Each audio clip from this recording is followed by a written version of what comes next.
Pleasant good evening and welcome to Newsa with me, Cynthia Kamara. Our top stories tonight: mobile network operators and telecommunication regulatory authorities of Cote d'Ivoire and Sierra Leone discuss the implementations of the ECOWAS regulations on roaming.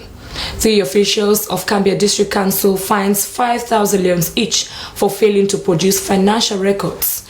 And Executive Officer of the National Public Procurement Authority urges SEMDES to comply with the standard procurement form.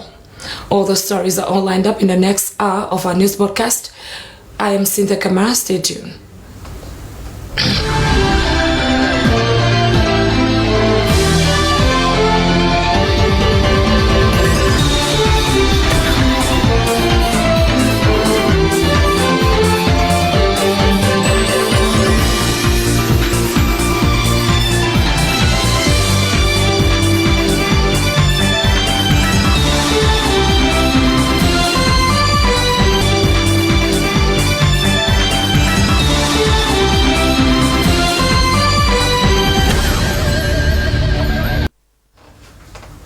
Welcome back to our four stories tonight.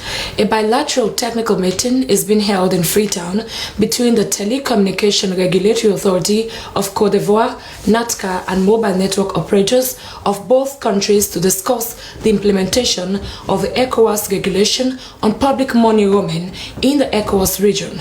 The aim is to facilitate easy communication between ECOWAS citizens by eliminating roaming charges and by ensuring that existing operators offer international roaming services at affordable prices based on ECOWAS roaming regulations. My colleague Ibrahim Samora reports. This meeting with telecommunication regulators and mobile operators of the two countries was designed to discuss the ECOWAS regulation on roaming implementation, an initiative from the ECOWAS Commission adopted in 2007. The technical meeting will facilitate the free movement of people within the sub-region by eliminating roaming charges. Existing operators offer international roaming services at affordable prices. Many of our colleagues travel to Ghana. I will not hesitate to call him or her because I know that they are implementing the ECOWAS. A representative for the ECOWAS roaming, Luceni Fofana, said the meeting with mobile operators of the two countries resonates with the ECOWAS regulation, noting community roaming was crucial as it would help improve access to communication and connectivity within member states. Mr. Fofana catalogued the economic benefit of roaming public mobile communications networks in the connectivity space of ECOWAS. Director General of NATCA, Amara Brewer, said the initiative behind the implementation of the ECOWAS regulation on roaming was not just about enhancing connectivity, but it was about fostering regional collaboration and unity among member states. Mr. Brewer stated that by reducing roaming charges and improving connectivity, this would open up new opportunities for businesses, enhance trade, and contributing to the overall economic growth in the sub-region. I have to define free roaming. I don't want people to leave here thinking that free roaming is you make a call and it's free and you don't get charged. So if I travel to Cote d'Ivoire, for example, and someone from Sierra Leone calls me, right? The call will be charged and the rate is not an international call. So that's what free roaming means. So when you leave here today and go to your respective places, please understand that it's not free per se. It's just that you're not going to charge international calls when people from your home country call you. Now, when you call from Cote d'Ivoire, for example, to Sierra Leone, then charges will apply based on the rates they have in those countries. Mobile operators from Orange, QCell, and Africell welcomed the move of reducing charges in roaming services, but they raised concern of the advancements of technology such as WhatsApp, Facebook, and Instagram, among others. The meeting will climax with the signing of an MOU between NATCA and ARTC of Cote d'Ivoire, which will mark the implementation of the ECOWAS regulation on roaming on public mobile in the two countries. Ibrahim Samra, Freetown. The Monitoring and Evaluation Officer, Finance Officer, and the outgone Chief Administrator of the Cambia District Council have been given 48 hours to produce document and fined 5,000 leones each for failing to produce financial records on house source revenue, list of debtors in arrears with the council, payment without supporting document, and other infringement. As the Fraser reports, the Chairman, Public Accounts Committee, Honorable Ibrahim Tawakonte, has said that the committee will continue to hold councils to tax if they fail to meet their budget lines, and also called on the Ministry of Finance to see the need for scaling up allocations to councils.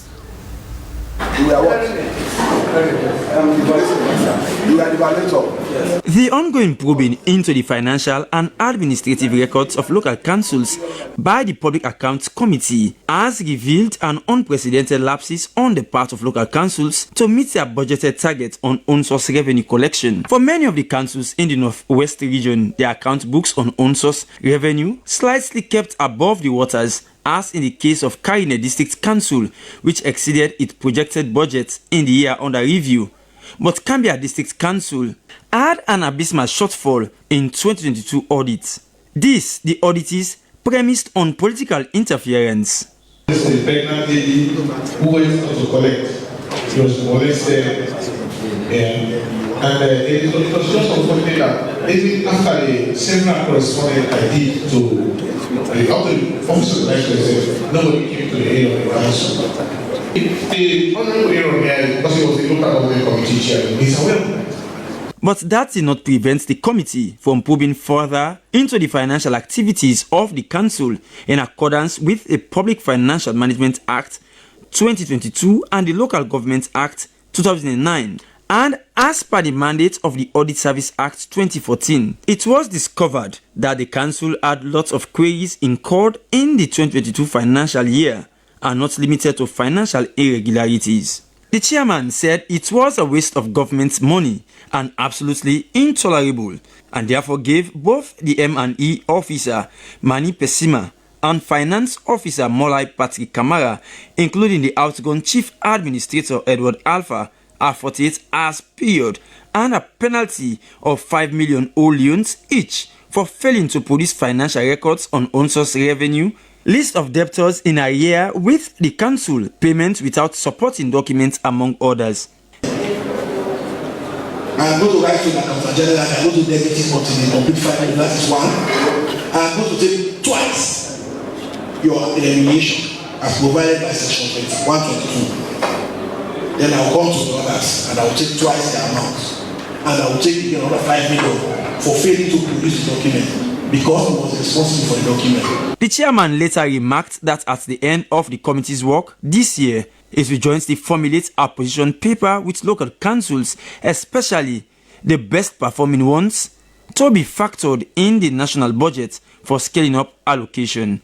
SLBC, Dennis Fraser reporting. Chief Executive Officer of the National Public Procurement Authority, NPAA, has given a stern warning to MDs regarding compliance with standard procurement form. Going further, Fodekone said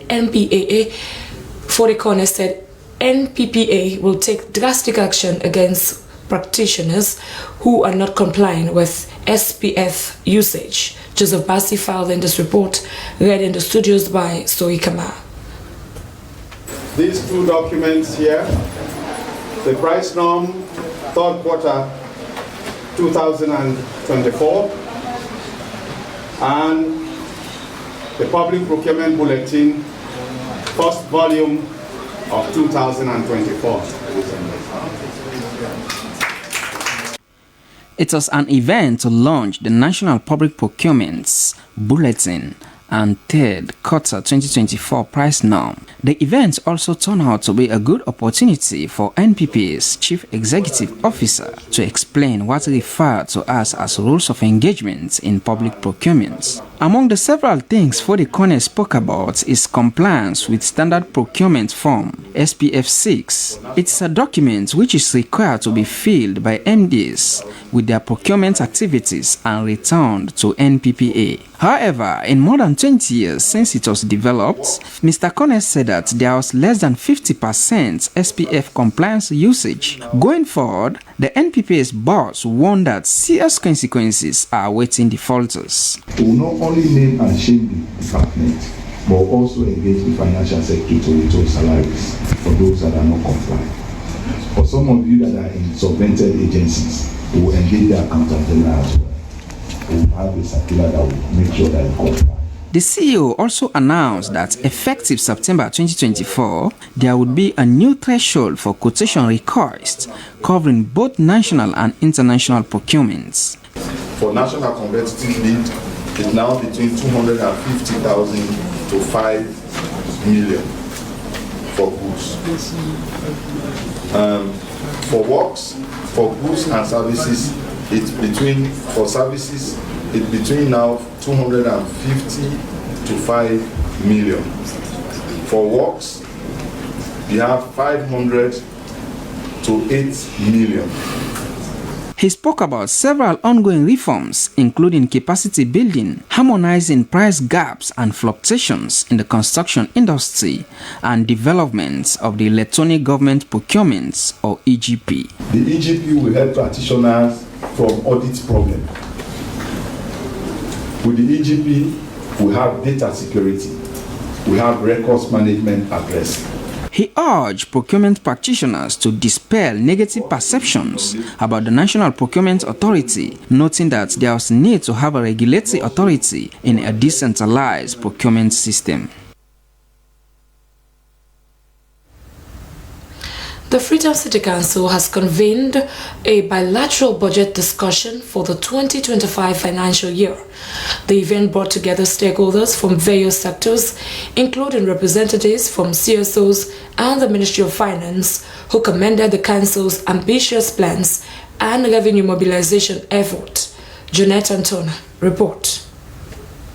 During the discussions, Freetown City Council officials presented a detailed review of the Council's revenue performance and administrative expenditures for the 2024 financial year. The revenue performance for the year under review highlighted the Council's efforts to generate funds from various sources. It also detailed administrative expenditures undertaken, including salaries, allowances, and operational costs. The Council also showed significant infrastructural developments and waste management initiatives during the 2024 financial year. Moreover, it highlighted the grants allocated for devolved sectors, which were utilized to enhance service delivery in critical areas such as health, education, and sanitation. Looking ahead to financial year 2025, the Freetown City Council unveiled its revenue projections, estimating total revenue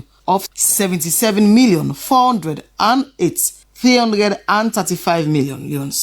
This is expected to come from local taxes, property rates, market dues, license fees, and other charges. Strengthen the structures within council, because as you probably heard, there are areas in the budget that account for zero, and at the same time people are paying for these resources, but the monies are not coming to council. So these are areas we need to look at. Clearly we have gaps, but and these are gaps that we have been mandated to actually look at and address, which is what we will be doing on behalf of Freetonians. So what are these gaps that you want to address?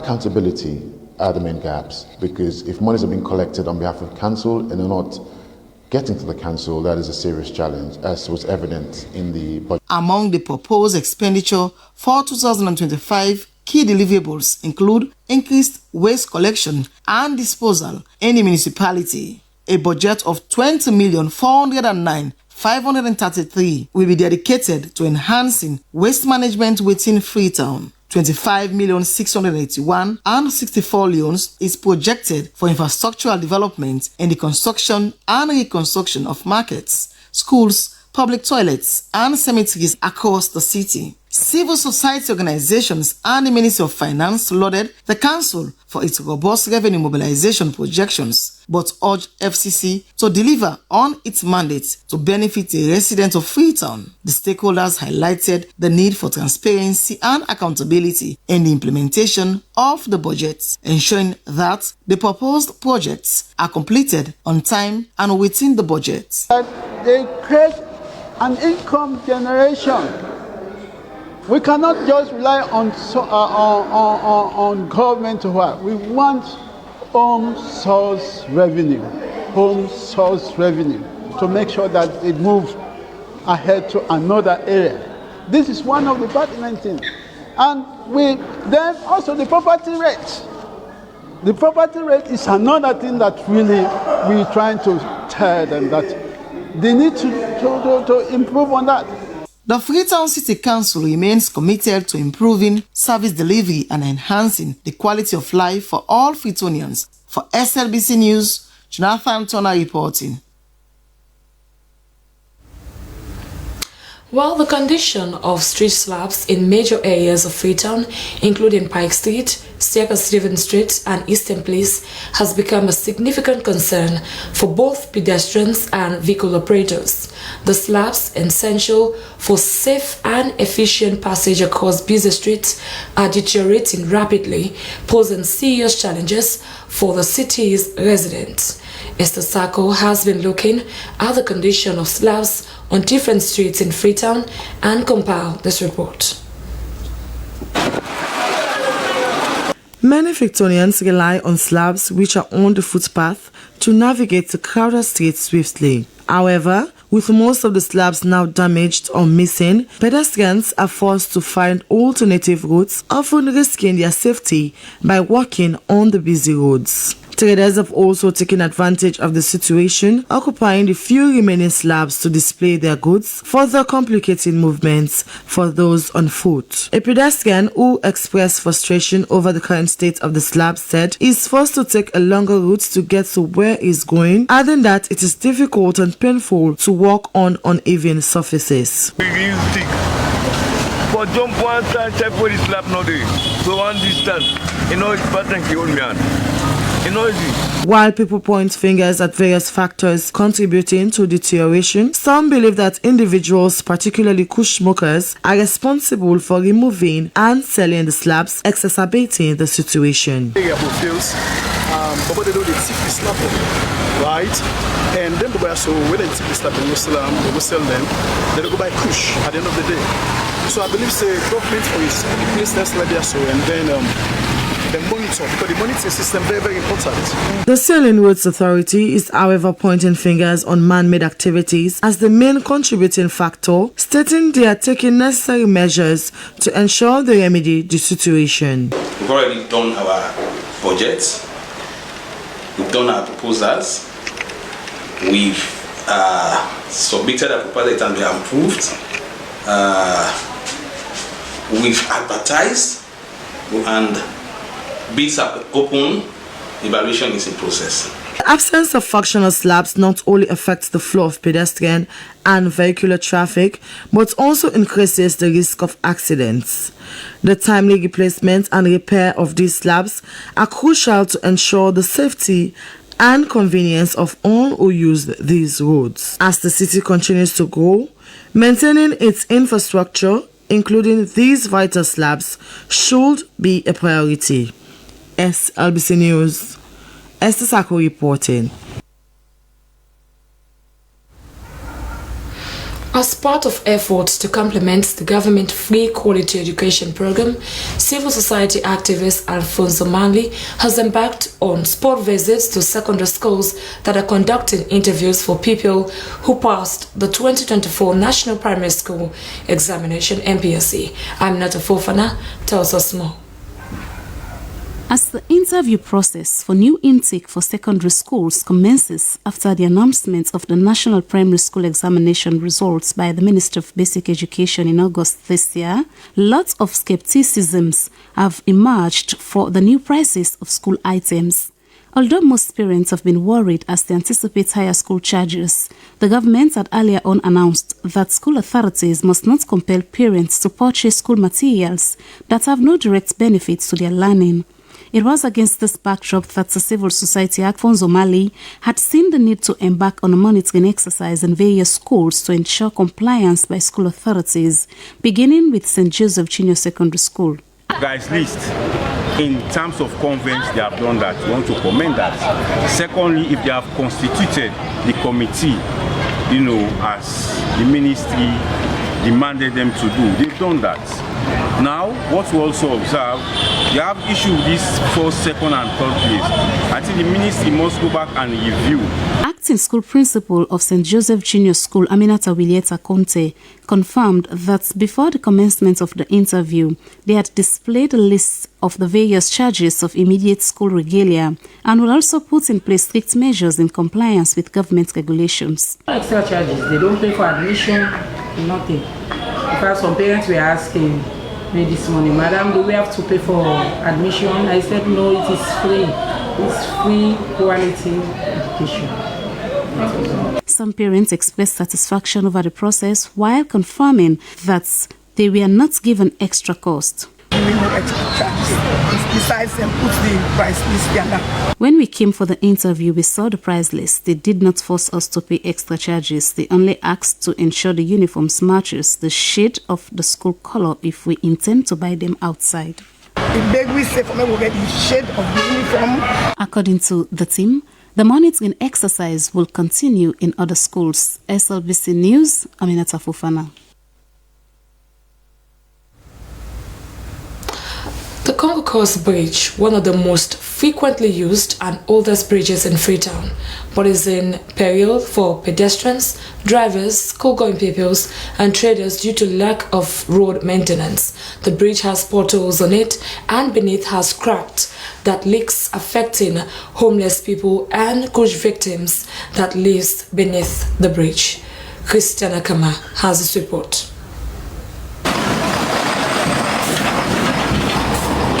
The Congo Cross Bridge in Freetown is a notable structure that joins the west and central parts of the capital.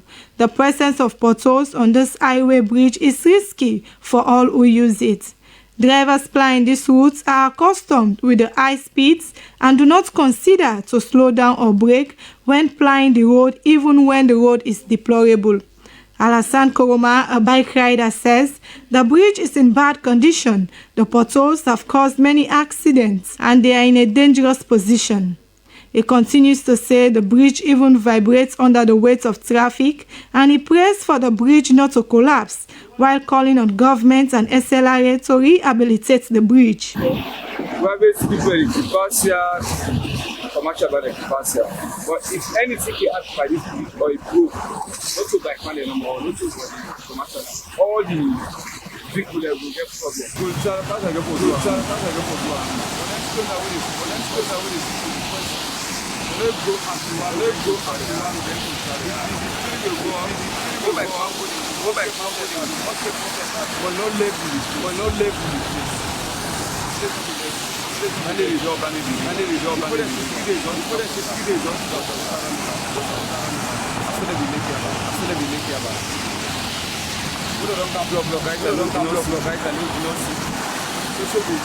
Santigi Bangura, a passerby, says the bridge vibrates and there is leakage beneath the potholes.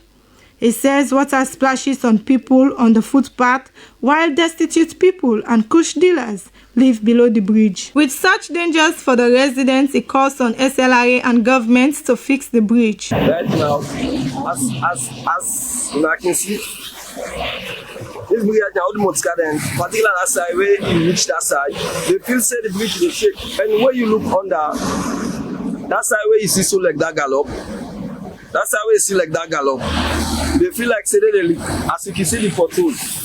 Another resident, Amaruba, calls on governments to help in the maintenance of the bridge. He says if they could fix the bridge just like the Savage Street Bridge, it could save the lives of the various people using this main access road.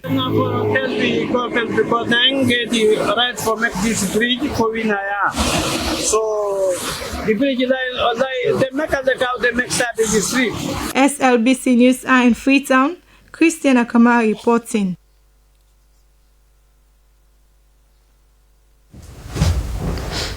A high-level mission from the Arab Bank for Economic Development in Africa is in Sierra Leone to see first-hand construction of the Tinkoko to Bendusha Road in Bo and Bons districts.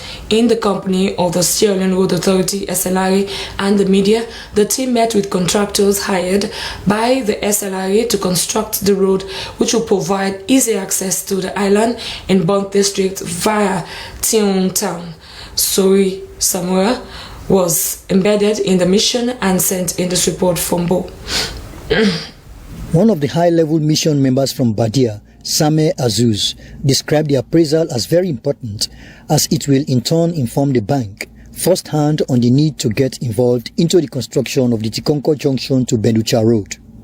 The road construction, he opined, on account of its deplorable state and importance, is one of the projects in Sierra Leone which Badia will be happy to finance. One of the terms of reference of this mission is to appraise this very important road, Bawia to Bandiosha, with a total length of around 65 kilometers. And this is one of the projects which we look forward to finance in the Republic of Sierra Leone. Mr. Azuz was also taken on a conducted tour of the Community Health Center at Benducha by the community people who pressed for the bank and government to consider rehabilitation of the CHC. Chief Engineer Patrick Lavalley from the SLRA re-echoed how much premium the government of Sierra Leone puts on the Tikonko to Benducha Road because it is an easy access to the island in Bonth, and that the deplorable state of the road has over the years been posing serious challenge for especially pregnant women to be taken to the island to seek medical care. It comprises of the Tikonko to Petema to Matugujong Road that is ongoing, that is financed by Badia, and the Moyo Junction to Serabu Road, including the Bumpwe Bridge. Now we are appraising the third segment, the final segment on that study, which is the 65-kilometer road from Bawia Junction to Benducha. It's a very important road because it shortens the link to the island. Meanwhile, the in-charge at the Benducha Community Health Clinic, Asiatu Kuruma, has told the high-level Badia mission to Sierra Leone that since the CHC was unroofed by thunderstrike some 3 or so years ago, they have been using the nurses' quarter to see patients and therefore called for swift action for its rehabilitation.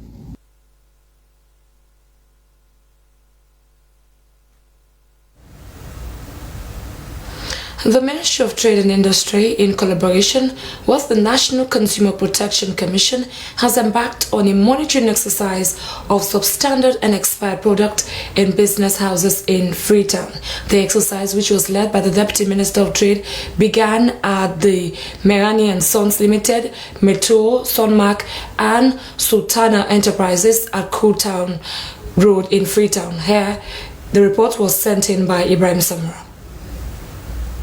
Also today, first of all, again with the CEO of the National Consumer Protection Commission, CEO Basi, is a small thing, and within the Ministry of Trade and Industry, we get a unit called Standards and Compliance. We get the director, and also Director Brian Masaka. So we then also today, as part of working at the Ministry of Trade and Industry, for make sure say the country, the citizens, then be safe. Safe not only the two that they get safe not only the two that they do, safe not only the two that they rub on their body, then they wash the soap, safe not only within the household, the cleaning agents that they use, but it still say he prioritizes mortal man to the point that he wants to see the safety of Sierra Leoneans. So we at the ministry, now we on job for make sure say we go and then shop there, then store there, for go check, you know, the expiration of the food there. So we also get the seal, where in a job for make sure the consumer and their rights be protected. The consumer then get rights to safety. The consumer then the products where then they buy. Now the right products where not will cause sickness or not will cause untimely death to them. So that together, me and you, we will continue for keep the citizens of Sierra Leone safe.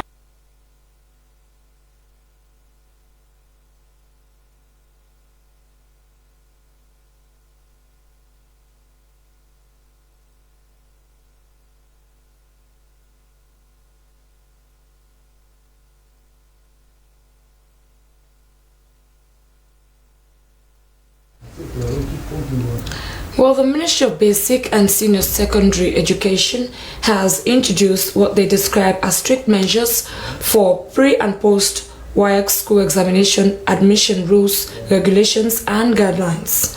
This latest decision by MBSSE will ensure pupils go through the right processes before taking public examinations. Mohamed Toure takes up the story. One major factor preventing some school children from performing well in public exams is failing to go through the correct systems of education. Because of double promotion, most of them miss some foundational lessons that affect their output in national exams. The Raise Ministry of Basic and Senior Secondary Education, through a press release earlier this week, put some policies in place to forestall short practices and get children follow strictly the 6334 education system. We are going to go strictly. If you are not qualified for the exams, you are not going to write the exams. We want to maintain that sanity, but also very importantly, before I miss the thought, we have reviewed curriculum, the pre-primary up to senior secondary education. We have introduced quite a good number of new subjects like robotic, like civic education, like comprehensive sexuality education, a lot of things that we have introduced. We want our kids to go through this circle. School authorities, parents, among others, have received the idea in good faith. Well, what the government of that the right way, but any school. What the government has said are the correct methods, and schools found wanting should face the law, because schools must implement what they are told. Therefore, put all the guy because what the government does say, now therefore.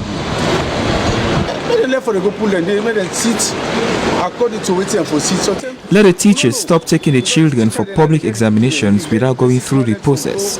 We are not patriotic to the country, which is why we are having such actions.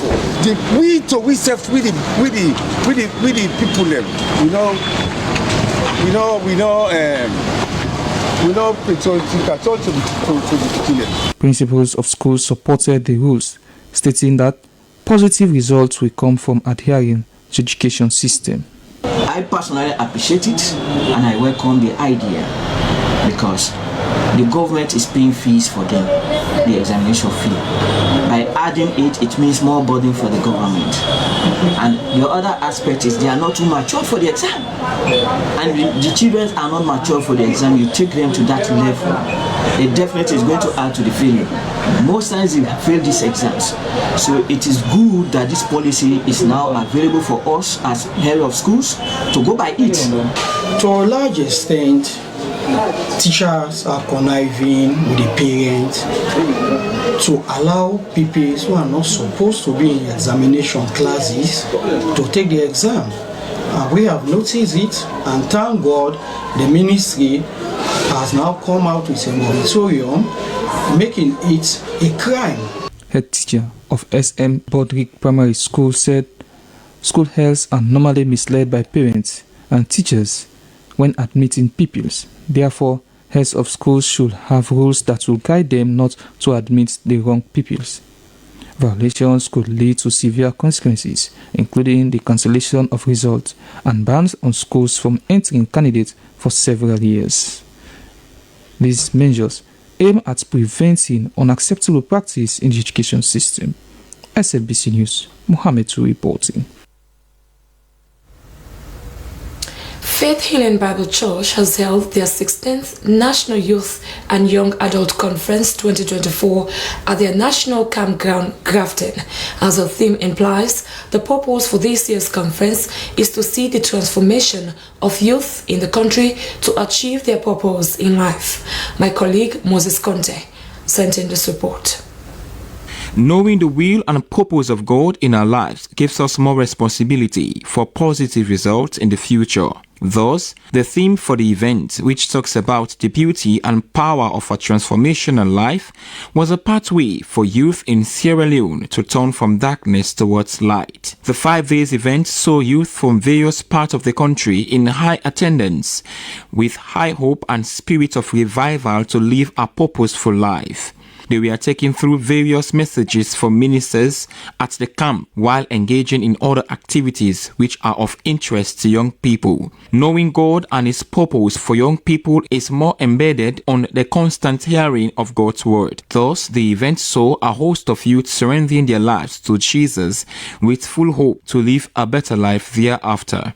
General Overseer, Faith Healing Bible Church, Pastor Francis Mambu, highlighted the importance of the conference, adding that a nation will only sustain future youth when they are focused to be transformed. Transformation depends on the ability for the individual to change. Progress is hanging on change.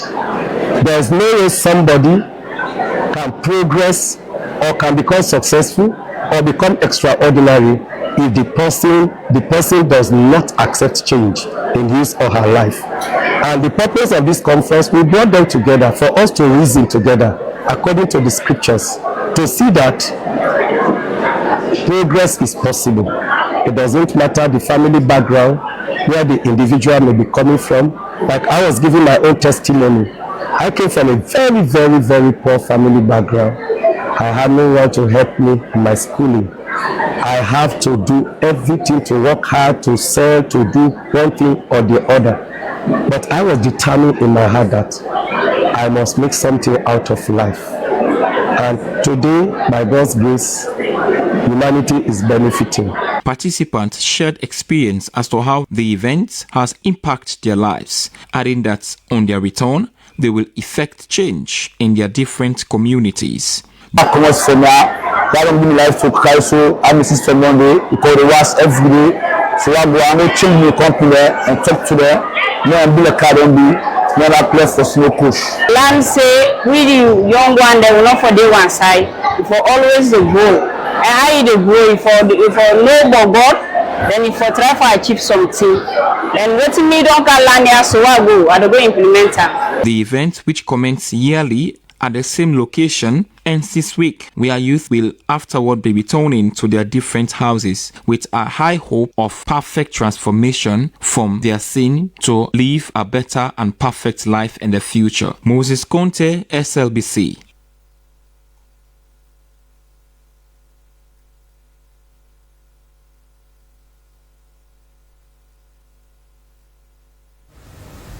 Well, from that youth conference, we now go over to our international desk.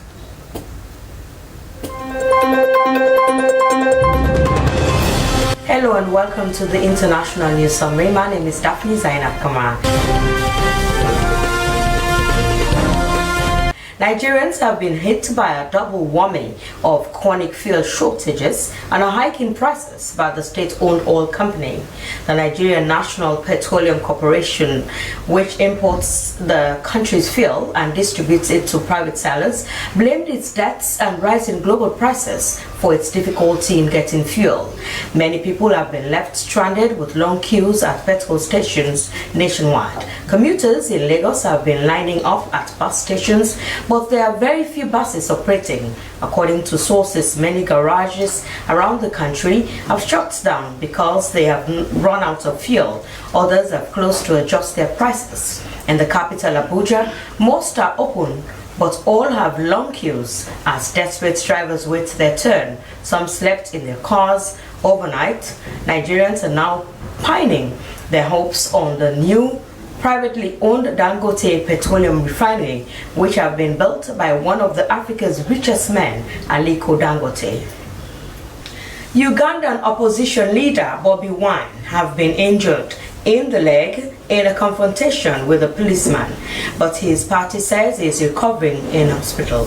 The National Unity Platform, NUP, said the popstar turned politician had been hit by a tear gas canister. Initially, it was thought his wound was caused by a bullet. The incident occurred while the NUP leader was on his way to visit his lawyers on Tuesday in Bulindo, which is about 20 kilometers north of the capital, Kampala.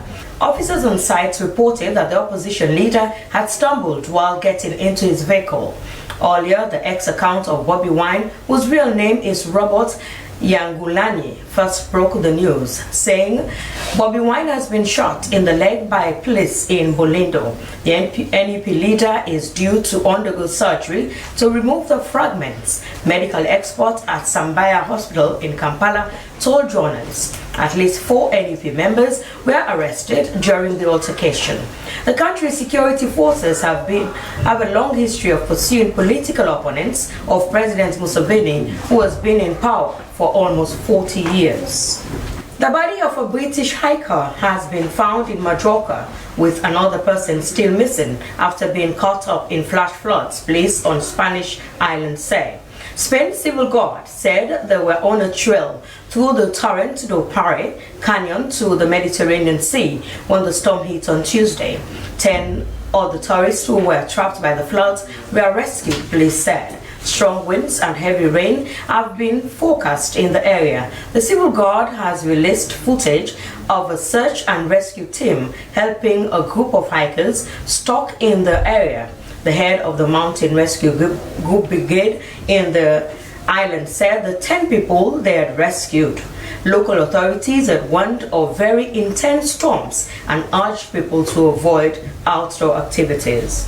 And finally, on the international news summary, a mother and her 3 daughters were among 7 people killed in Ukraine's western city of Lviv during a fresh wave of Russian attacks. A baby and another girl were also killed, officials said. The attack came as Ukraine reeled from Russia's deadliest single bombardment this year, a strike on a military institute in the central city of Poltava that left 53 people dead.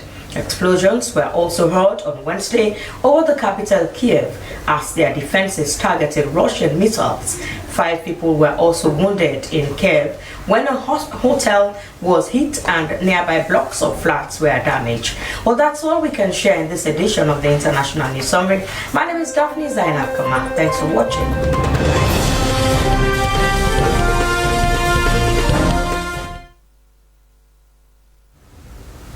Many thanks to Daphne Zainab Kamal for that international news update. Well, from there, let's check out on our business desk.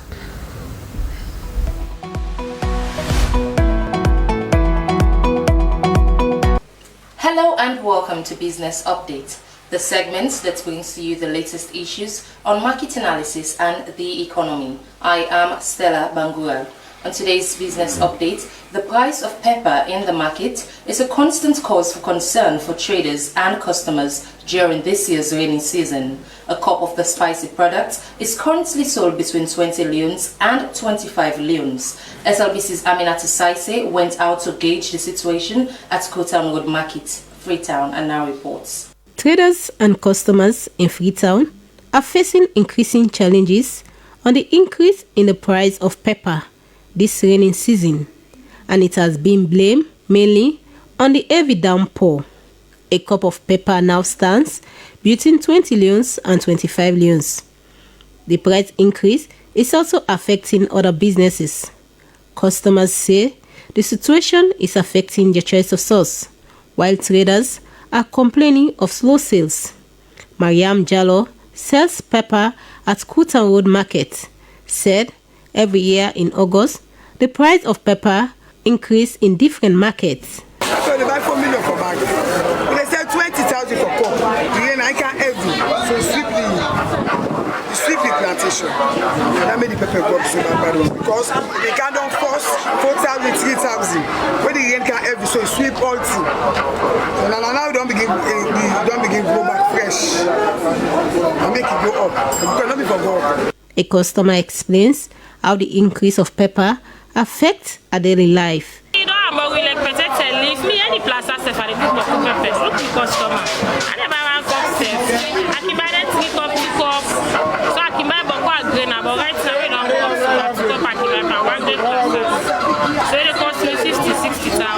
Business people are calling for a quick intervention that will salvage the situation, fearing that the effects will cripple the entire city's economic activities. SRBC Freetown, Aminata Saisi reporting. Many thanks to you, Aminata Saisi, for that report. And that's all in this edition of Business Update. Goodbye.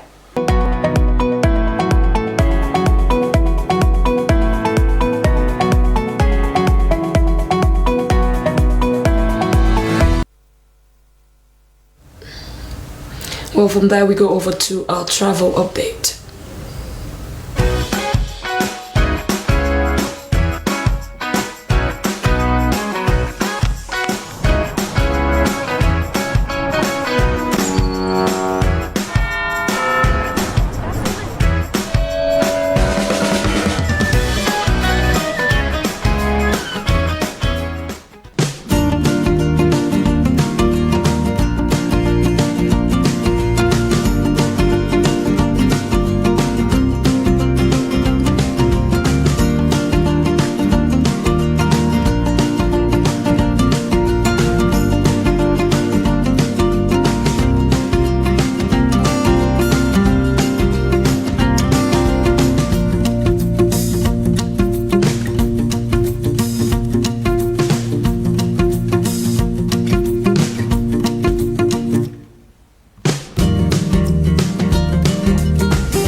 Well, let's now go over to our entertainment desk. Hello and welcome to Entertainment News with me, Sulaiman Baba Toure. In this edition of Entertainment News, Natasha Beckley sets to stage Show Me What You Got, and Nas Boy's Short Skirt Challenge gains momentum on social media. Earlier this week, Sierra Leone's popular and sensational rapper and CEO of I Am SL, Natasha Beckley, aka Freetown's finest, posted a video of her calling on registered singers and rappers to meet at Chicken Town at Beach Road to discuss more on the Show Me What You Got show. So today we get meeting for the Show Me What You Got. If you don't register, I look forward to seeing you today. 7 o'clock we're going to meet at Chicken Town. We're not separate the opportunity for city venue. We're looking at maybe 250, 300 guests for the events in December. But if I think we should go bigger, then we definitely will go bigger. The rapper also later posted a video showing her with the registered artist, sharing the pleasing smiles and excitement for the show, which is set to be staged in December this year. For sharing me journey with Una. Music na dream, and if you believe it will happen. I want to make you eat music, I want to make you sleep music, I want to make you believe music. As from today, no listen to it. Anybody that ever tell you about music, once you know say you get a talent, just know say it's possible for you. This is not God don't make it for one and for we. And I look forward to working with everybody. May God bless you all, and may God put blessing by the music. But make sure that without hard work, it's not going to be possible. And if you don't make them today, you don't mean say you know they make them again for the rest of your life. It just means say this not project will just not for you, but other one is not. So when it comes to 3, and I just want you to say, show me what you got. Okay? So 1, 2, 3. Show me what you got. We wait to experience the talent explosion come December. Now, popular Nigerian actor Chinedu Ikedieze, aka Aki, has joined the short skirt challenge that has been kicking social media lately. Let's watch the videos. I like fine girls, the ones where they wear short skirts. Me, I like fine girls, so fine girls like Arasta. Me, I like fine girls, the ones where they wear short skirts. Oh, me, I like fine girls, so fine girls like Arasta. Fine girls, the ones where they wear short skirts. Oh, me, I like fine girls, so fine girls like Arasta. Now to the Aki challenge. There is a video of Aki in a female dress vibing to the short skirt challenge. Here is the video. Me, I like fine girls, the ones where they wear short skirts. Oh, me, I like fine girls, so fine girls like Arasta. Fine girl, you're melanin pop pop pop. Fine girl, you're melanin pop pop pop. Baby, gimme. What an interesting challenge indeed. After gaining the momentum needed through the challenge, Nas Boy released the official video of the song weeks ago.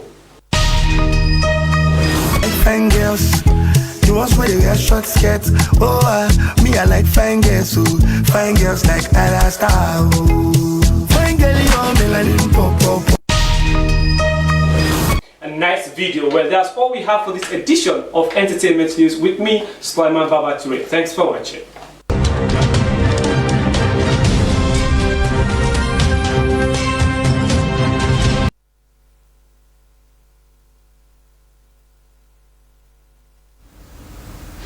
Well, from there we go over to our final segment, tonight's sport updates.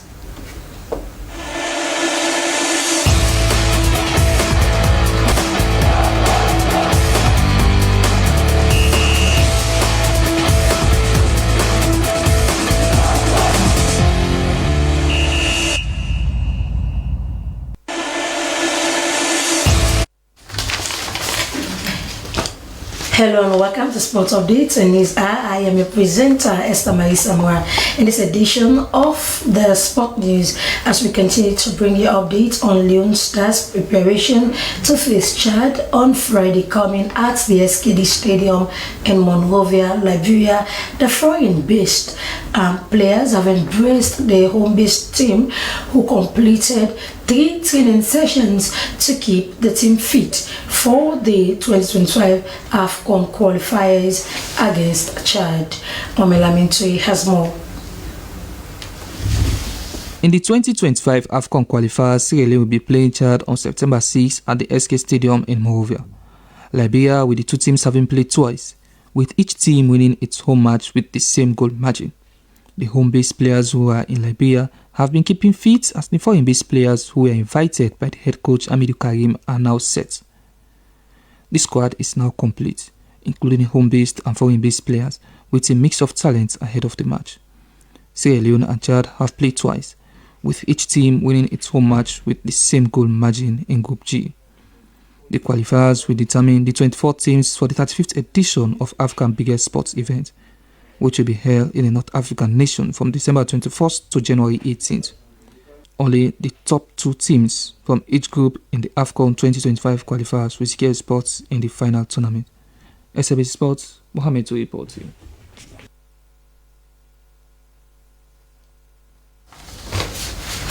Many thanks to Mohamed Lamin Toure for that report. Well, we continue with the sport news on the international stage.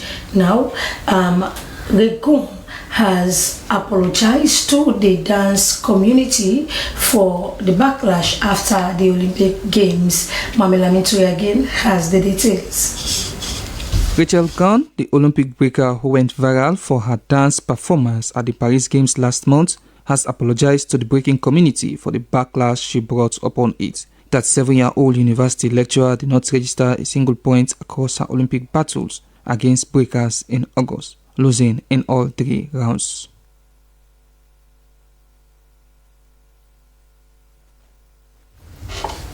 Many thanks to my Toure for the report. Well, that's it for Sport Update on News. I have been your presenter, Esther Maisa Marcin. Goodbye, keep watching. Yes, I will say good night.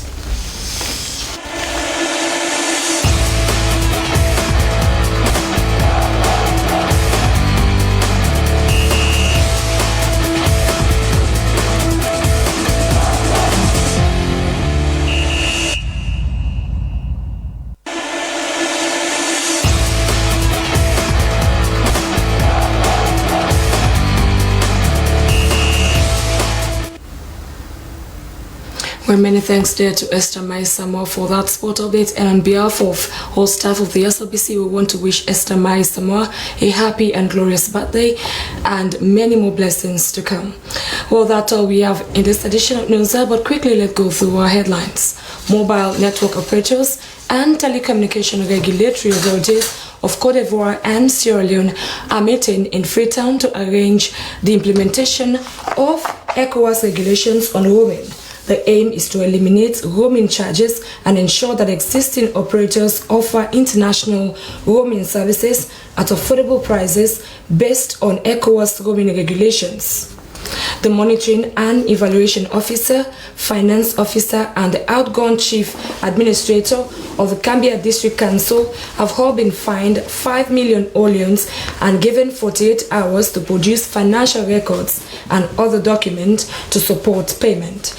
And Chief Executive Officer of the National Public Procurement Authority, NPPA, has told MDAs that NPPA will take what he called serious drastic actions against practitioners who are not complying with standard procurement form usage.